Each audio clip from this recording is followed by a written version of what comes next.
Assalamualaikum warahmatullahi wabarakatuh. Selamat datang kepada teman-teman Mustawa Awal. Bagaimana kabarnya teman-teman semuanya? Semoga selalu dalam keadaan sehat walafiat ya. Selama 4 bulan terakhir ini kita masih belum bisa mengajarkan pembelajaran secara tatap muka langsung dengan ustadz dan ustazah. Akan tetapi keadaan tersebut tidak mengurangi rasa semangat kita dalam menuntut ilmu ya teman-teman. Perkenalkan, nama saya Nur Atika Sumaningtyas. Saya dari kelas Komis. Di sini saya akan melaksanakan praktek pengalaman mengajar, yang mana praktek pengalaman mengajar tersebut merupakan salah satu syarat kelulusan di Madrasah Salafiyah 3 ini. Sebelum melakukan pembelajaran, alangkah baiknya kita berdoa bersama terlebih dahulu. Bismillahirrahmanirrahim. Biridho ilah wali syafaati Rasulillah lillahi lahumul Fatihah. A'udzubillahi minasyaitonir rajim. Bismillahirrahmanirrahim. Alhamdulillahirabbil alamin arrahmanirrahim maliki yaumiddin. Iyyaka na'budu wa iyyaka nasta'in. Shiratal mustaqim. Shiratal ladzina an'amta 'alaihim ghairil maghdubi 'alaihim waladdallin. Pada kesempatan kali ini kita akan belajar bersama mengenai pembelajaran tauhid yang diampu oleh Bapak Yusuf Thoha. Kitab yang kita gunakan saat ini yaitu kitab Minhajul Muslim. Di sini kita akan membahas mengenai bab awal yaitu mengenai akidah. Akan sedikit mengulas mengenai al-faslul awal yaitu iman kepada Allah dan masuk kepada dalil nakli tentang iman kepada Allah. Baik teman-teman, langsung saja masuk kepada pembahasan yang pertama. Kita akan sedikit mengulas mengenai iman kepada Allah. Yang pertama, definisi. Definisi dari iman sendiri yaitu mengucapkan dengan lisan, meyakini dengan hati, dan mengaplikasikannya dalam perbuatan. Sedangkan yang dimaksud iman kepada Allah adalah mengakui dengan lisan bahwa Allah itu ada, membenarkan dengan hati bahwa Allah ada dengan segala sifat dan keagungannya, serta dibuktikan dengan amal perbuatan kita dengan mengikuti perintahnya dan menjauhi larangannya. Baik, selanjutnya yaitu mengenai dalil nakli. Dalil nakli merupakan dalil yang bersumber dari Al-Quran dan As-Sunnah dan ijma' para ulama yang diambil dari intisari Al-Quran dan As-Sunnah. Dalil nakli merupakan dalil pokok yang menjadi dasar penetapan hukum Islam dan akidah. Baik teman-teman, sekarang kita masuk kepada pembahasan mengenai dalil nakli iman kepada Allah. Teman-teman bisa membuka pada kitab halaman 8. Kita akan membahas poin dalil nakli yang poin 3 dan 4 ya teman-teman. Sudah dibuka semua teman-teman kitabnya? Mari kita memaknai pegon terlebih dahulu. Bismillahirrahmanirrahim.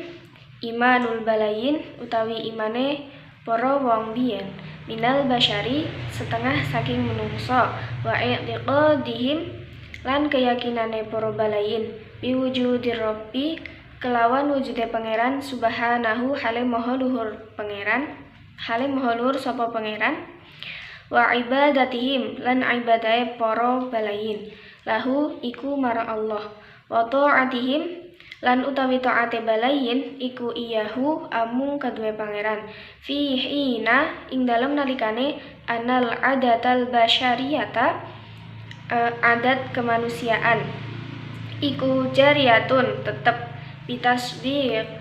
bitasdiqil wahidi kelawan beneri kang siji wal isnaini lan loro fadlan kang dadi keutamaan anil jamaati saking pira-pira perkumpulan wal ummati lan pira-pira umat wal adadi lan wilangan alladzi kang la yuhsa ora bisa digawe minan nasi saking menungso ma'a syahidal aqli sertane kesaksian akal wal fitrati lan kesucian ala swihati ing atase benere iku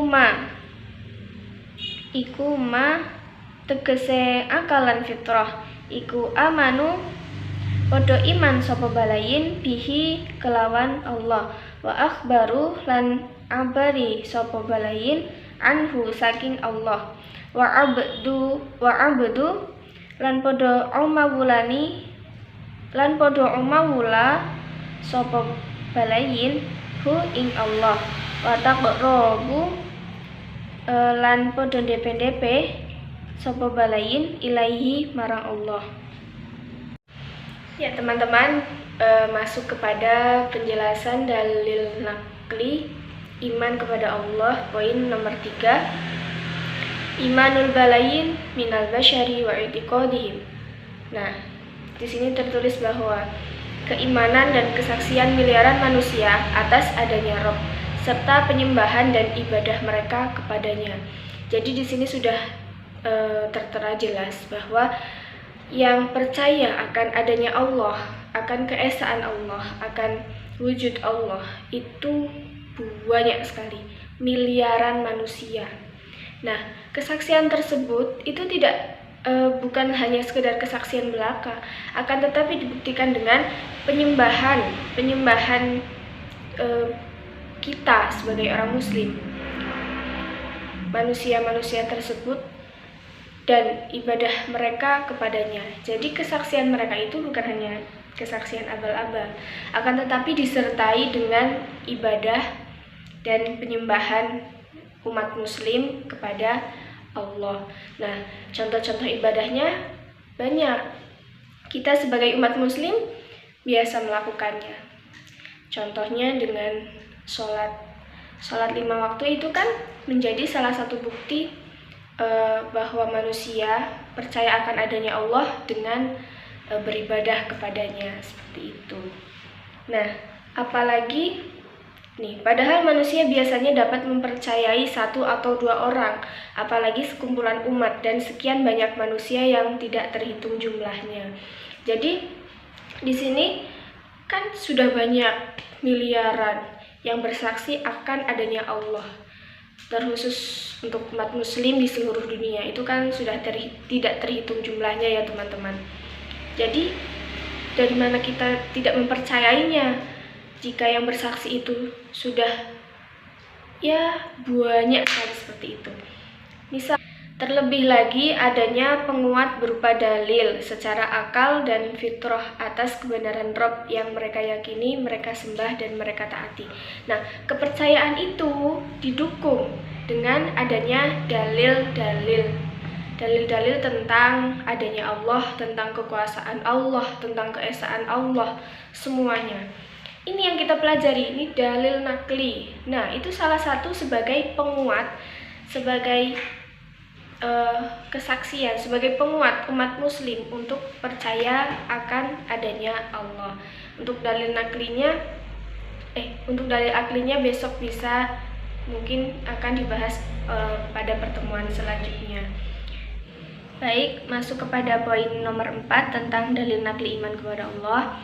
Bismillahirrahmanirrahim. Ikhbarul malayin utawi piro-piro jutaan kabar minal ulama'i saking piro-piro ulama an wujudillahi saking wujud Allah Ta'ala wa an sifatihi lan saking sifat Allah Ta'ala wa asma'ihi lan piro-piro asmane Allah Ta'ala wa rububiyatihi lan piro-piro sifat ketuhanane Allah Ta'ala likulli syai'in marang saben-saben suci wa qudratihi lan piro-piro kuasane Allah Ta'ala ala kulli syai'in ingatase saben-saben suci wa annahum lan setuhune ulama iku lidzalika marang mengkono-mengkono wujudillah sifatillah asmaillah iku abduhu padha umawula sapa ulama ing Allah wa ata'uhu lan padha taat sapa ulama ing Allah wa ahbu lan padha demen sapa ulama lahu marang Allah wa abghadu lan bendu sapa ulama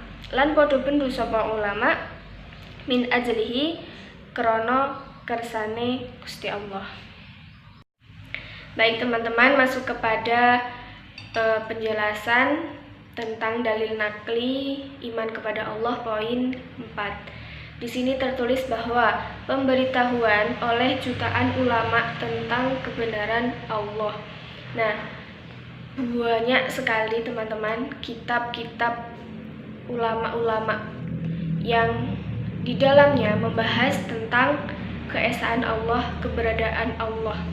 Salah satunya saat ini kita sedang mempelajari kitab Minhajul Muslim, yang mana di dalamnya juga terdapat pembahasan tentang iman kepada Allah yang sedang kita bahas saat ini ya teman-teman. Nah, selain di kitab Minhajul Muslim, masih banyak sekali kitab-kitab yang mungkin membahas mengenai keesaan Allah itu sendiri. Nah, dari pengajian kita di pondok pesantren mungkin kita juga banyak memperoleh informasi-informasi tentang kebenaran Allah, tentang keesaan Allah.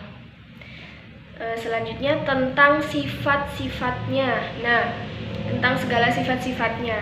Seperti yang kita ketahui, sifat-sifat Allah itu terbagi menjadi 3. Yang pertama ada sifat wajib bagi Allah, sifat mustahil bagi Allah, dan sifat jaiz bagi Allah. Sifat wajib bagi Allah itu ya sifat-sifat yang pasti Allah memilikinya. Untuk sifat wajib bagi Allah itu berjumlah 20. Di sini ada wujud. Wujud itu artinya ada, berarti Allah itu memang benar-benar ada seperti itu. Qidam artinya terdahulu, baqa kekal, mukhalafatul lil hawadisi berbeda dengan makhluk. Ya gimana? Beliau yang menciptakan kita, jelas beliau berbeda dengan yang diciptakan. Allah itu khalik, sedangkan kita itu sebagai makhluk. Terus qiyamuhu binafsihi itu berdiri sendiri, wahdaniyah itu esa, satu-satunya Tuhan. Qudrat itu kuasa, yang maha kuasa. Selanjutnya irodat itu berkehendak, ilmu itu maha mengetahui, hayat itu hidup, sama itu mendengar, baswar melihat, kalam berfirman, qadiran maha kuasa, muridan maha berkehendak, aliman maha mengetahui, hayyan maha hidup, sami'an maha mendengar, baswiran maha melihat, dan yang terakhir adalah mutakaliman maha berfirman. Nah, untuk selanjutnya ada sifat mustahil bagi Allah. Sifat mustahil bagi Allah itu jadi sifat yang tidak mungkin dimiliki oleh Allah Subhanahu wa Ta'ala. Jadi sifat mustahil bagi Allah ini bisa dibilang kebalikan dari sifat wajib bagi Allah yang tadi, seperti itu. Jumlahnya juga ada 20. Kalau yang terakhir yaitu sifat jaiz bagi Allah. Sifat jaiz bagi Allah itu cuma ada 1. Fi'lu kulli mumkinin aw tarkuhu. Jadi yang dimaksud sifat jaiz bagi Allah di sini adalah mungkin boleh dimiliki oleh Allah ataupun tidak. Jadi fi'lu kulli mumkinin aw tarkuhu, Allah itu berwenang untuk menciptakan dan berbuat sesuatu atau tidak berbuat sesuatu sesuai dengan keinginan Allah, seperti itu. Selanjutnya yaitu nama-namanya. Nah, di sini nama-namanya seperti yang kita ketahui, Allah itu mempunyai 99 nama yang biasa kita sebut dengan Asmaul Husna. Nah, di Pondok Pesantren Kompleki ini juga sering menggunakan Asmaul Husna ketika hendak melaksanakan sholat jamaah subuh sebagai puji-pujian atau ketika hendak melaksanakan ngawas bandongan, ya kan teman-teman? Jadi kita sebagai santri komplek ini pasti sering mendengarnya. Untuk Asmaul Husna, mari kita baca sepenggal dari Asmaul Husna kerap ya. Bismillahirrahmanirrahim.